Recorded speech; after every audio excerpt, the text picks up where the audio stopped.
दोस्तों स्वागत है आपका आपके अपने यूट्यूब चैनल ड्रीम ऑफिसर पर। दोस्तों आप सभी को पता है आपकी परीक्षा बहुत पास आ गई है और इसीलिए आपके लिए हम बहुत ही पहले से आपके लिए प्रैक्टिस सेट करा रहे हैं, जिससे आपका हिंदी का जो पोर्शन है वो आपका बहुत ही मजबूत हो जाए। क्योंकि आप सभी को पता है हिंदी का पोर्शन ये समझ लीजिए यूपी पुलिस कांस्टेबल के लिए एक रीढ़ की हड्डी का काम करता है और वही हमें आपके साथ मिलकर स्ट्रॉन्ग करनी है। ठीक है, तो उसी क्रम में आपका आज 25वां प्रैक्टिस सेट है। चलिए शुरू करते हैं आज का प्रैक्टिस सेट। और सभी स्टूडेंट जो स्टूडेंट जिनको थोड़ा कम अगर आपका लग रहा है कि स्कोर है, तो आप दोबारा से रिवाइज कर सकते हैं। ठीक है, चलिए शुरू करते हैं। आपका पहला क्वेश्चन है प्रैक्टिस सेट का, रस सूत्र के जनक माने जाते हैं। रस सूत्र के जनक माने जाते हैं, तो रस सूत्र के जनक कौन माने जाते हैं आपको पता होगा, मगर जो इनके बारे में आपको एक दो बात और सुन लीजिए। रस सूत्र के जो आपके माने जाते हैं, ये आपके माने जाते हैं भरत मुनि। ठीक है, इनको रस सूत्र का जनक कहा जाता है। इनके अनुसार जो थी रस की संख्या 8 इन्होंने मानी थी, मगर काव्य के आधार पर काव्य में आपकी जो रसों की संख्या है वो आपकी 9 है। और इनमें से जो सबसे सर्वश्रेष्ठ जो रस है वो आपका श्रृंगार रस होता है। और श्रृंगार रस भी आपको पता है दो प्रकार का होता है, आपका संयोग श्रृंगार और वियोग श्रृंगार। ठीक है, चलिए नेक्स्ट क्वेश्चन देखते हैं। क्वेश्चन है आपके लिए क्वेश्चन नंबर 2, जहाँ बिना कारण के कार्य का होना पाया जाता है वहाँ कौन सा अलंकार होता है। जहाँ बिना कारण के कार्य का होना पाया जाता है वहाँ कौन सा अलंकार होता है।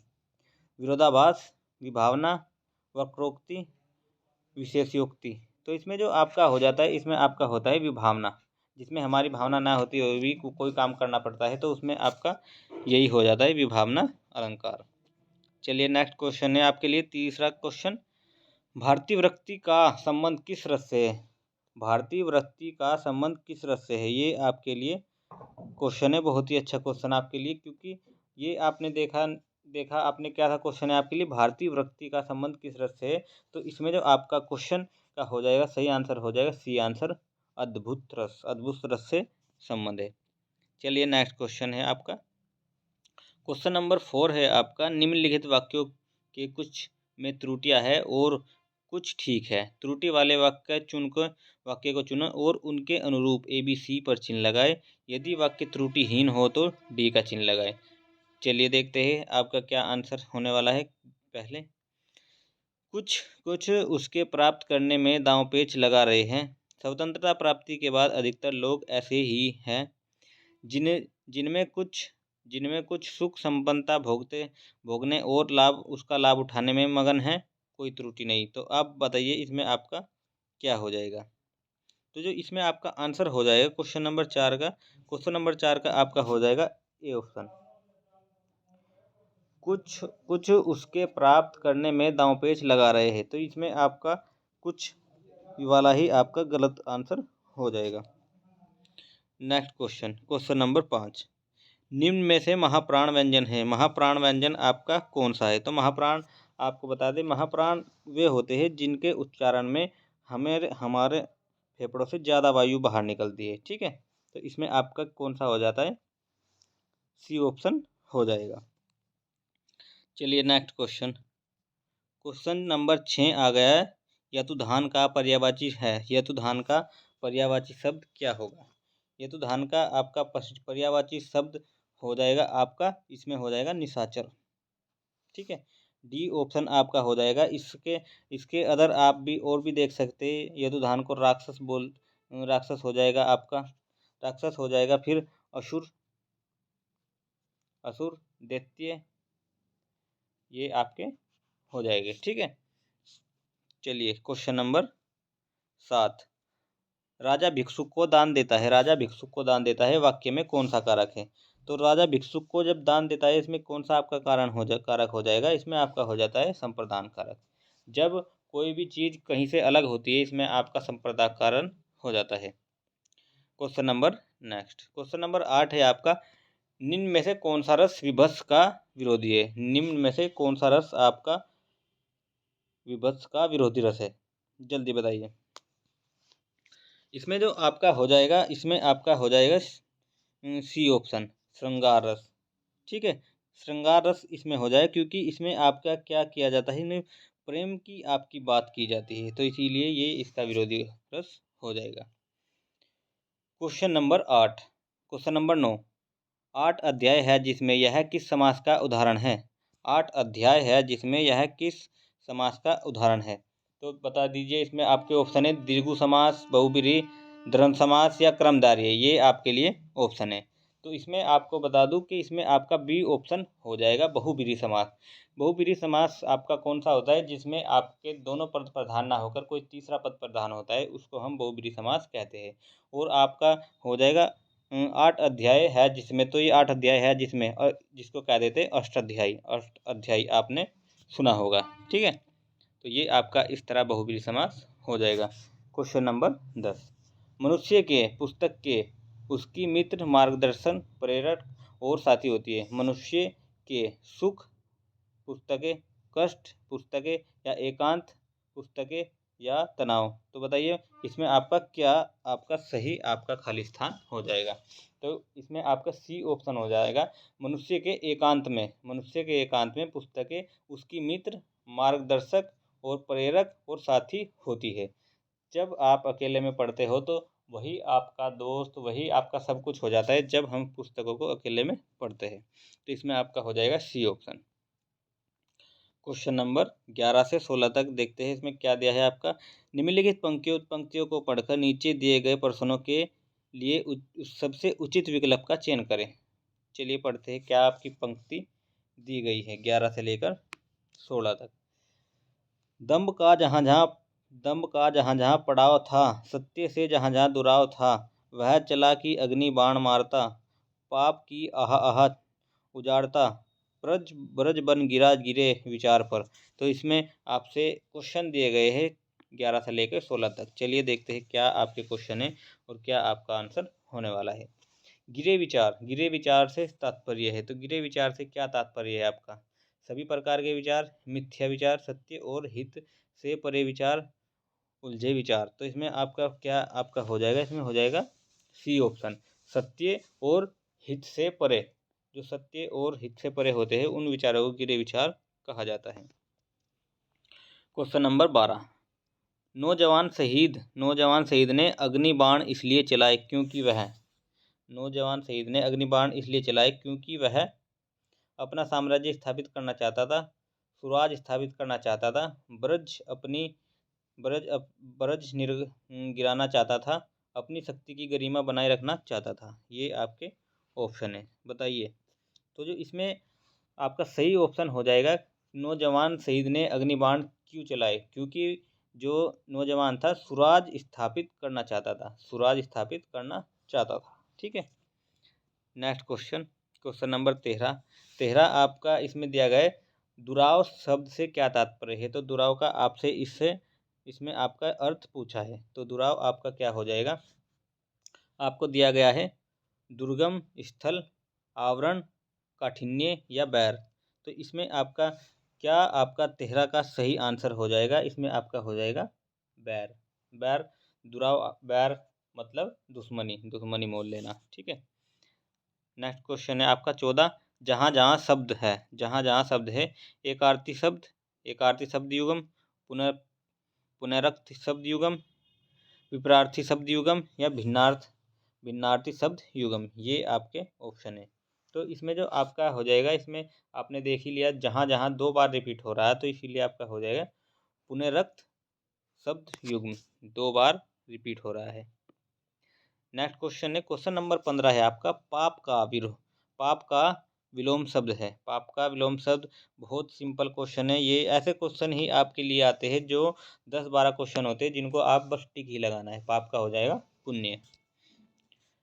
क्वेश्चन नंबर 16 है आपके लिए, नौजवान शहीद ने किसे नष्ट किया? नौजवान शहीद ने किसे नष्ट किया? अहंकार को, असत्य को, अहंकार और सत्य को, अहंकार और असत्य को। ये आपके ऑप्शन है। तो मान लीजिए अहंकार को, असत्य को, अहंकार और सत्य को, मगर डी ऑप्शन में देख लीजिए दोनों दे दिया आपको, अहंकार और असत्य दोनों। ये आपके जो है गलत वर्ड थे, इन दोनों को ही उन्होंने नष्ट किया नौजवान ने, अहंकार भी और असत्य भी। चलिए नेक्स्ट क्वेश्चन है क्वेश्चन नंबर 17, क्वेश्चन नंबर 17 है, आज भारत में श्रवण कुमार पैदा होते हैं। आज भारत में श्रवण कुमार पैदा होते हैं। इस वाक्य के रेखांकित शब्द में कौन सी संज्ञा है? रेखांकित में कौन सी संज्ञा है? भाववाचक, जातिवाचक, द्रव्यवाचक या व्यक्तिवाचक? ये आपको बताना है। तो आज भारत में श्रवण कुमार पैदा होते हैं, इस वाक्य के रेखांकित शब्द में कौन सी संज्ञा है? तो इसमें आपकी, अगर किसी एक व्यक्ति के लिए ये बात कही जाती तो इसमें आपकी व्यक्तिवाचक संज्ञा हो जाती, मगर ये आपकी जातिवाचक संज्ञा है, क्योंकि ये श्रवण कुमार, जितने भी श्रवण कुमार हैं उनको एक जाति का नाम दे दिया गया है जो अपने माता पिता की सेवा करते हैं। आप जानते हो श्रवण कुमार कौन थे?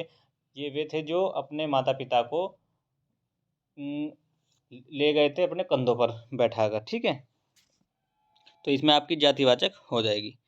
नेक्स्ट क्वेश्चन चलिए देखते हैं। क्वेश्चन नंबर 18 आ गए हैं, बहुत ही अच्छे सभी तैयारी कर रहे हैं।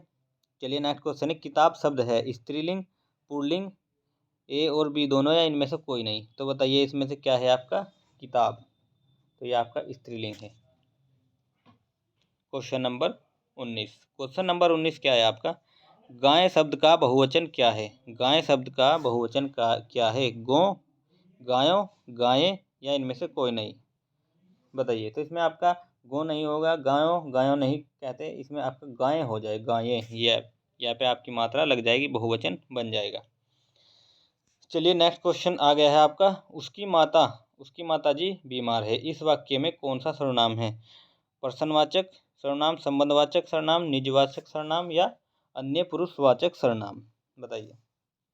तो इसमें आपका प्रश्नवाचक नहीं है, संबंधवाचक नहीं, निजवाचक, तो इसमें आपका अन्य पुरुषवाचक हो जाएगा। उसकी माता जी बीमार है, तो इसमें आपका हो जाएगा अन्य पुरुषवाचक सर्वनाम। अब आपके 21 से लेकर 25 तक क्वेश्चन गद्यांश से दिए गए हैं। चलिए गद्यांश को पढ़ते हैं। क्या है आपके लिए गद्यांश? कला वह सुंदर उपादान है जिसकी सृष्टि मानव द्वारा सप्रयास होती है। इंद्रधनुष सुंदर तो है किंतु कला नहीं, जबकि रविंद्रनाथ ठाकुर जी की कविता कला है। जब हम कहते हैं जीना कला है, तो हम मानते हैं कि आदमी का प्रयत्न उसमें लगा है और वह प्रयत्न सौंदर्य की ओर उन्मुख है। सौंदर्य यहाँ छोटे अर्थ में नहीं लिया गया है। इंद्रधनुष की रंगीनियों में ही सौंदर्य ही है। काली भवानी रात में भी सौंदर्य है, और यदि उसके बीच जुगनू चमक जाते हैं तो सौंदर्य की इकाई पर अंकुरित शून्य पड़ जाते हैं। जीना कला तब है जब वह सौंदर्य की ओर अग्रसर हो रही हो। सुंदर की सत्य सुंदर ही जीवन की सच्चा जीवन है। सत्य विकृत नहीं होता, किंतु अन्य कलाओं की जगह जीने की कला भी सीखनी पड़ती है। केवल सिद्धांत रूप से नहीं, कार्य रूप से। यह लकीर ऐसे खींचो, यहाँ यह रंग भर दो। रंग और लकीर में यह तात्पर्य रखो जिससे ऐसे सिद्धांत सुनने से कला नहीं आती। चलिए आगे देखते हैं। कला अभ्यास खोजती है, सतत प्रयोग खोजती है। पहले बताए रास्ते पर चलना पड़ता है, किंतु कला की उत्कृष्टता तब सिद्ध होती है जब अपने लिए रास्ता बनाने की योग्यता प्राप्त हो जाती है। तो ये आपका पैराग्राफ था। चलिए अब क्वेश्चन देखते हैं। क्वेश्चन क्या है आपके लिए? पहला ही क्वेश्चन है 21वां। इनमें कौन सा शीर्षक इस गद्यांश के लिए उपयुक्त होगा? जीना एक कला, जीवन और सौंदर्य, सच्चा जीवन ही सुंदर जीवन है, जीने की कला कैसे सीखे? तो ये आपके लिए ऑप्शन है। तो इसमें क्या बताया गया है? जीवन के और सौंदर्य के बारे में इसमें बात की गई है, तो इसमें आपका बी ऑप्शन हो जाएगा। ठीक है, ऐसे ही आपको रिलेट करना है चीज़ों का। क्वेश्चन नंबर 22, क्यों कहा गया है कि सुंदर ही सत्य है? बताइए। क्योंकि सच सदैव आकर्षक होता है, क्योंकि सत्य में विकृति नहीं होती, क्योंकि सच में अपनी शक्ति होती है। उपयुक्त सभी सत्य। बताइए जल्दी से। तो इसमें आपका जो आंसर हो जाएगा, इसमें आपका बी आंसर हो जाएगा, क्योंकि सत्य में विकृति नहीं होती है। ठीक है। क्वेश्चन नंबर 23 आपका, गद्यांश के अनुसार जीना कब कला है? जब वह सच्चा हो, जब वह सुंदर हो, जब वह सौंदर्य की ओर आगे बढ़ता हो, या इनमें से कोई नहीं? तो आपका इसमें सी ऑप्शन हो जाएगा, जब वह सौंदर्य की ओर आगे बढ़ता हो। यही आपको इसी बारे में पूरे पैराग्राफ में बात की गई है। क्वेश्चन नंबर 24, सौंदर्य पर अगुणित शून्य पढ़ते जाने का क्या अर्थ है? सौंदर्य पर अगुणित शून्य पढ़ते जाने का क्या अर्थ है? सौंदर्य का दोगुना होना, सौंदर्य का अनेक गुना होना, सौंदर्य का समाप्त होना, इनमें से कोई नहीं। 24वें का बता दीजिए क्या आपका अर्थ हो जाएगा। तो सौंदर्य का इसमें जब आपको कहा गया था कि जुगनू जब अंधेरी रात में आ जाते हैं तो सौंदर्य पर अगुणित शून्य पड़ जाते हैं, तो इसीलिए इसका आपका आंसर हो जाएगा सौंदर्य का अनेक गुना हो जाता है, वो और बढ़ जाता है। 24वें का आपका हो जाएगा B option. Question number 25, question number 25 है आपके लिए, मानव द्वारा सप्रयास स्पष्ट उपादान और गद्यांश के रचनाकार में क्या कहा गया? विकृति, विज्ञान, संस्कृति, कला या इनमें से कोई नहीं। 25वां बता दीजिए। तो इसमें आपका हो जाएगा सी ऑप्शन कला। चलिए नेक्स्ट क्वेश्चन देखते हैं। ये आपके कुछ क्वेश्चन शायद रिपीट हो गए हैं। क्वेश्चन नंबर रिपीट नहीं है, आपके दूसरे काउंट हो गए। चलिए यहीं से देखते हैं। क्वेश्चन है आपका पहला क्वेश्चन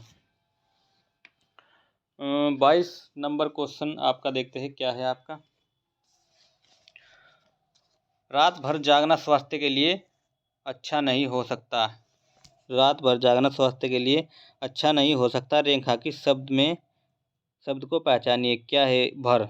भर आपका क्या है? संबंध सूचक, अव्यय, विशेषण या भाववाचक संज्ञा या संबोधक सूचक? बताइए जल्दी से क्या है आपका आंसर। क्या आपका आंसर हो जाएगा? तो जो इसमें आपका आंसर होने वाला है, इसमें आपका जो भर है, भर आपका हो जाएगा कौन सा? ये आपका क्या बता रहा है? ये आपका संबंध बता रहा है कि रात भर, रात जागने और आपके जागना और आपके स्वास्थ्य में ये संबंध बताया जा रहा है कि पूरी रात जागना आपके लिए हानिकारक है। तो इसमें आपका हो जाएगा संबंध सूचक अव्यय। ठीक है, तो इसमें आपका हो जाएगा संबंध सूचक अव्यय, ऑप्शन नंबर 1। चलिए नेक्स्ट क्वेश्चन अब देखते हैं आपका क्वेश्चन नंबर 23। क्वेश्चन नंबर 23 क्या है आपका? 23 नंबर है अरविंद शब्द का पर्यायवाची शब्द बताइए। अरविंद शब्द का पर्यायवाची शब्द बताइए। तो इसमें क्या आपका सही आंसर हो जाएगा? सही इसमें आपका हो जाएगा कमल। चलिए क्वेश्चन नंबर 24 देखते हैं।